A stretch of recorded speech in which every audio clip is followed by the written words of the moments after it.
have ever owned a dog? Okay. How many of you have ever owned a dog that makes $500 a day doing TV commercials? How many of you would like to own a dog that makes $500 a day? All right, there we go, there we go. Ever since I was 10 years old, I knew what I wanted out of life. I wanted to train a dog and make him famous. And when I was 12 years old, I wrote to Rod Weatherwax. Rod Weatherwax was Lassie's trainer. And I used to watch Lassie, as some of you probably did. And I would watch where the trainer was off camera. And I'd watch to see how the trainer got Lassie to save little Billy from falling into the well. Do you remember those scenes? So I wrote Rod Weatherwax and I said, can I come live with you and help you train Lassie? To his credit, Rod Weatherwax wrote me back. And he said when I graduated from college to contact him and we'll see what we could work out.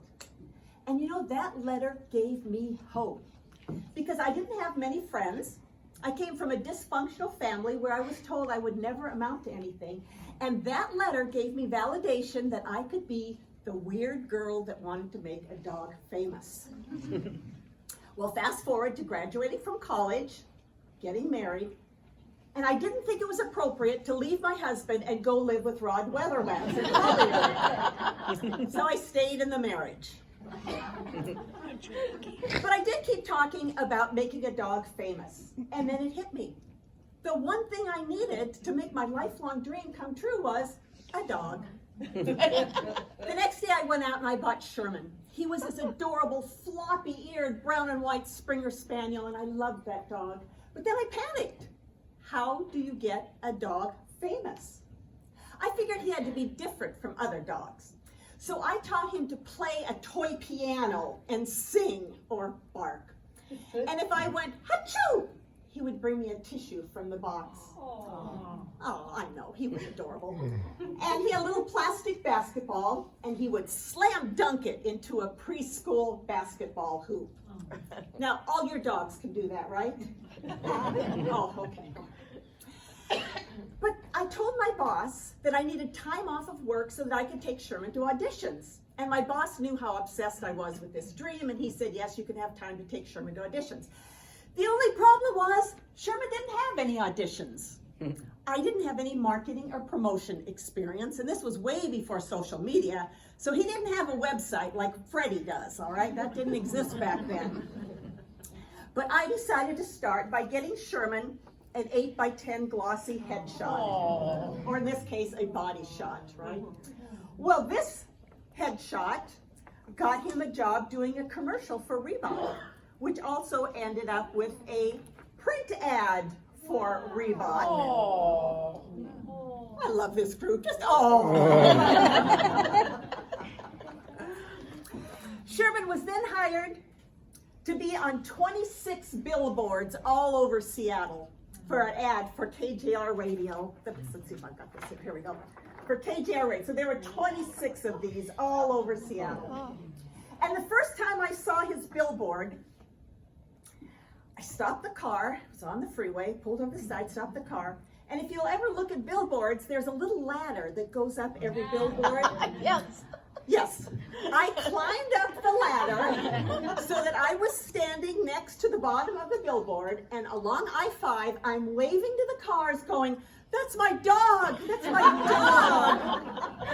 I really was obsessed with this, I really was. Well, after that, Sherman got hired to do a program for the Washington State Lottery Commission. And here's what I had to train him to do. I had to put him in a wagon, and he had a bag over his whole body, and it said Washington Lottery Commission on the bag.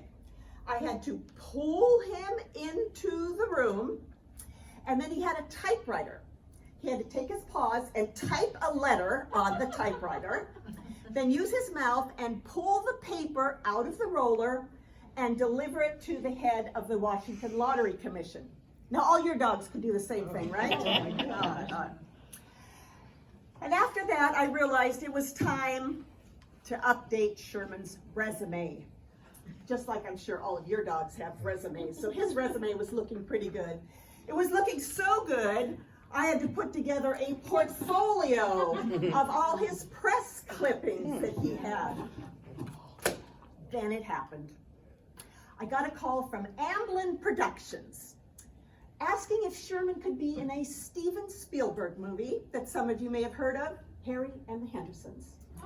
Oh. The problem was I thought this was a friend of mine playing a joke calling me. And so I said, I don't know if Sherman has time to be in a Spielberg production. He is so busy. I finally realized it was a Spielberg production and Sherman got the part.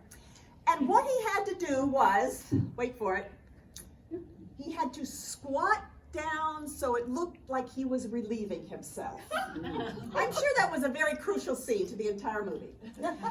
It took a while, but I got Sherman where he would hunch down when I said, Sherman, squat.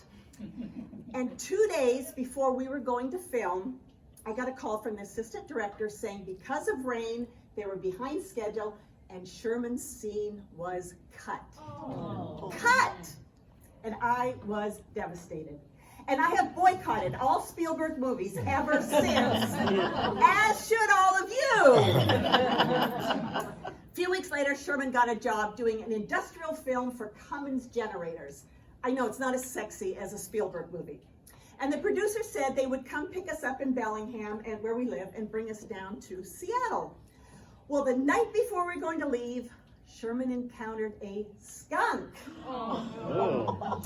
So I tried washing him with lavender shampoo, used a full gallon of vinegar to rinse him, and some of you are nodding your heads, you know what I'm going through. He still stunk. So someone suggested we'll use tomato juice and wash him in tomato juice. I didn't have tomato juice, so I dumped 2 cans of tomato soup on him. And then I sprinkled it with baby powder, and he still stunk. So the next morning, this beautiful, sweet-smelling limousine arrives, and Sherman gets in, and we went to Seattle with all the windows rolled down.